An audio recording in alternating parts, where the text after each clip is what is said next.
اب پوچھ رہے جا کے بلاک میں، بولا پیسہ تو یہاں سے چلا گیا مولانا۔ ہم نے کہا گیا کہاں؟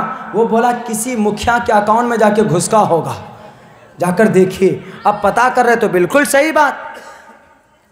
میرے بھائیوں، وہ انگریز عورت بولتی کہ غریبوں کی طرف مدد ہونی چاہیے۔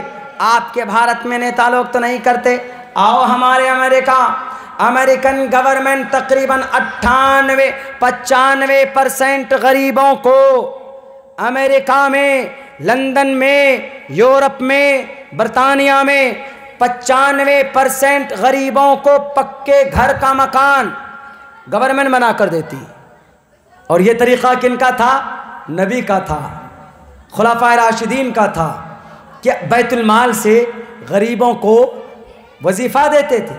آج تو یہاں جناب جانوروں کے نام پر پیسہ آتے ہیں۔ اب کن کے نام پر؟ جانوروں کے نام پر۔ جانوروں کو جتنی سویدھا ہے انسانوں کو اتنی سویدھا نہیں ہے۔ جانوروں کا آدھار کارڈ بنتا ہے فری میں، اور آدمی کا آدھار کارڈ بنتا ہے پیسوں میں۔ یہ دیکھیے، یعنی جانوروں کی قیمت ہو گئی اور انسانوں کی قیمت ہی نہیں۔ اندرا آواس ملتا ہے کتنے؟ 1.5 لاکھ آدمی کے لیے، اور بھینس کا گھر بنانے کے لیے 2 لاکھ۔ واہ بھائی واہ، تعجب ہے، یہ کیا سمجھ سے باہر کی بات ہے۔ ہم تو ایک نیتا جی سے پوچھے کہ نیتا جی ذرا ایک بات بتائیے، یہ جو آدھار کارڈ بھینس کا بنایا ہے اس سے کیا فائدہ ہوگا؟ ہم نے کہا کہ ہم لوگ تو آدھار کارڈ اس لیے نہ بناتے ہیں تاکہ بھائی ہم اگر کہیں پر گم ہو جائیں، جیسے ہم بہار کے بنگال میں آ کے گم ہو گئے تو آپ کے گاؤں والے دیکھیں گے کہ کیا نام ہے؟ مولانا عبداللہ، ابا کا نام قمر الہدا، گاؤں کا نام جوکی ہاٹ، وارڈ نمبر 11، چلو پورا ایڈریس دیکھیں گے تو ہم کو پہنچا کر آ جائیں۔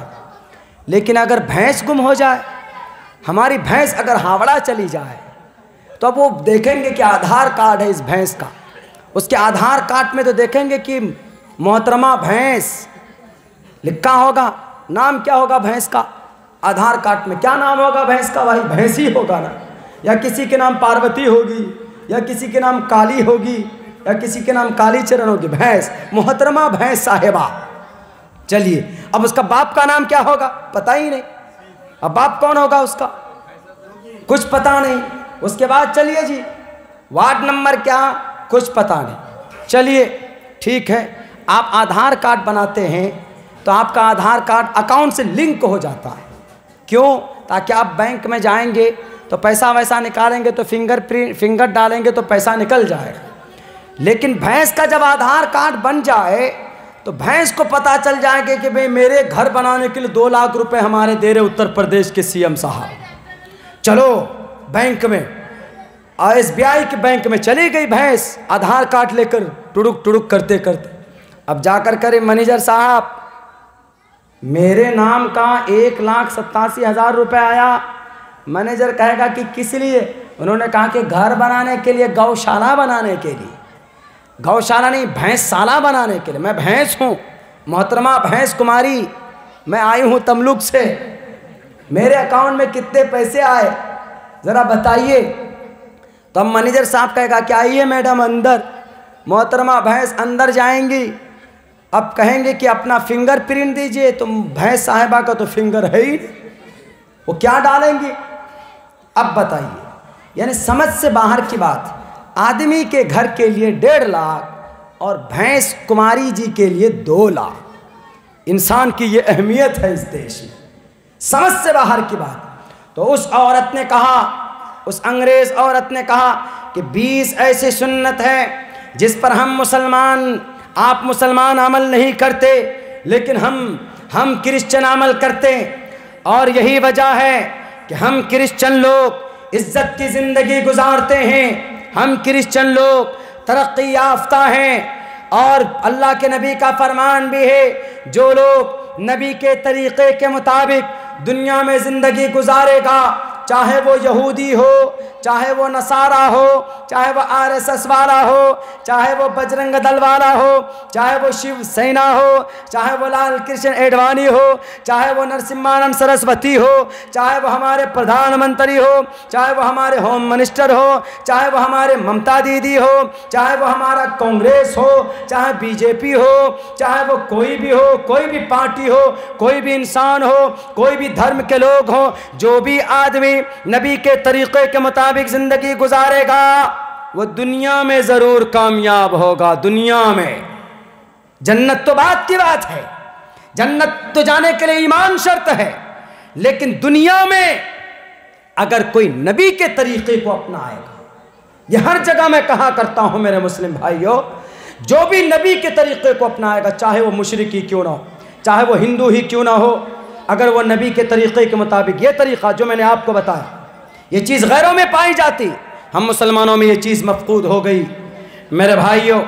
اسی لیے میں گزارش کروں گا، چونکہ وقت بھی بہت ہو چکا ہے اور میری آواز چونکہ پھنسی ہوئی ہے، میں آپ لوگوں سے یہی گزارش کروں گا، آپ سبھی حضرات سے، کہ آپ لوگ بہت اچھا اور خوبصورت جلسہ کیے، الحمدللہ بڑا کامیاب جلسہ ہے، لیکن ان جلسوں سے جو پیغام آپ کو ملا، ان جلسوں سے جو میسج آپ کو دیا گیا، اللہ سے یہ دعا کیجئے کہ اللہ آپ کو بھی عمل کی توفیق دے اور ہم کو بھی اس پر عمل کی توفیق دے، تب تو ہوگا معاملہ صحیح کہ ہاں بھئی جلسہ کامیاب ہو گیا۔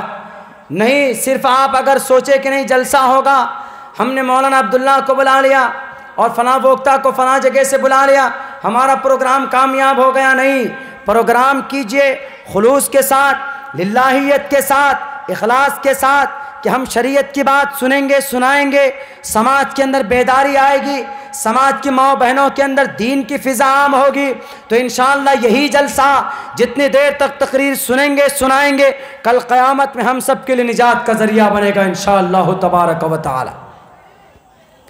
کریں گے کہ نہیں کریں گے ہم لوگ عمل انشاءاللہ؟ اور جو بات، جو پیغام میں نے آپ لوگوں کو اشارتاً بتایا الیکشن کے تعلق سے، میرے بھائیوں، میرے ساتھیوں، اس بات پر آپ لوگوں کو سنجیدگی سے فیصلہ کرنا ہے، کسی کے اوپر دھیان نہیں دینا ہے، یہ دیکھنا ہے کہ مستقبل میں کیا ہونے والا ہے، ظالم کو ہم کیسے روک سکتے ہیں، ظلم کے خلاف ہم آواز کیسے بلند کر سکتے ہیں۔ یہ چیز اگر ہم نے طے کر لیا تو انشاءاللہ ہر ظالم کے خاتمے کا ٹائم آتا ہے۔ کوئی کرسی پر زیادہ دیر تک بیٹھ کر نہیں رہنے والے، کوئی ظالم زیادہ دیر تک دندنانے والے نہیں، بڑے بڑے ظالم آئے، بڑے بڑے فرقہ پرست طاقتیں آئی، لیکن سب کو اللہ تبارک و تعالیٰ نے نیست و نابود کر دیا۔ لیکن ہم نے اگر اپنی عقل مندی کا ثبوت دیا تو نہیں، تو پھر ہم اپنی قبر خود کھود دیں گے، کوئی آپ کو پھر بچانے والا نہیں ہوگا۔ آپ کے قریب کے اندر ہے، آپ کے قریب کے اندر میانمار برما ہے، برما کے اندر ہے کوئی پرسان حال مسلمانوں کا، آپ مسلمان ہو، آپ ہی چھٹو گے، آپ ہی کو کاٹا جائے گا۔ CAA کا مطلب کیا؟ آپ ہی مسلمانوں کو الگ کرو، مسلمان جتنے بھی ان کو الگ کیا جائے۔ دنیا کی سب سے بہترین قوم مسلمان قوم ہے، اس کے باوجود بھی آپ کو CAA لاگو کر کے الگ کیا جا رہا۔ میرے بھائیوں، میرے ساتھیوں، ایک تاریخی بات بتاتا ہوں، بھارت کے اندر ہمارے اور آپ سے نفرت کی صرف ایک یا دو وجہ۔ ایک وجہ تو یہ ہے، ہمارے یوگی آدتیہ ناتھ جی نے یہ بات کہی، کیا کہی کہ بھارت کے اندر ہم مسلمانوں کا نام و نشان مٹا دیں گے۔ کیوں؟ اس لیے کہ ان مسلمانوں کے جو پوروج تھے، ان کے جو بادشاہ تھے، ان مسلمانوں نے تلوار کے آدھار پر اسلام کا پرچار کیا۔ کیا مسلمان بادشاہ نے، کسی نے بھی تلوار کے ذریعے سے اسلام کا پرچار کیا؟ سب سے پہلا مسلمان بادشاہ کون؟ شہاب الدین غوری۔ دوسرے نمبر پر کون؟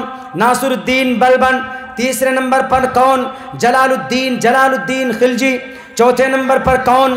محمد تغلق۔ پانچویں نمبر پر کون؟ تیمور لنگ سادات۔ چھٹے نمبر پر کون؟ ابراہیم لودھی۔ ساتویں نمبر پر کون؟ ساتویں نمبر پر آپ کا یہ بابر بادشاہ، بابر 1526 میں آیا بھارت کے اندر۔ بابر بادشاہ کے بعد، بابر بادشاہی مغل خاندان کا پہلا بادشاہ، مغل کا پہلا بادشاہ بابر ہے۔ بابر شروع ہوا، بابر سے لے کر 1526 سے لے کر 1857 تک 350 سوا 300 سال تک مغل بادشاہ رہے۔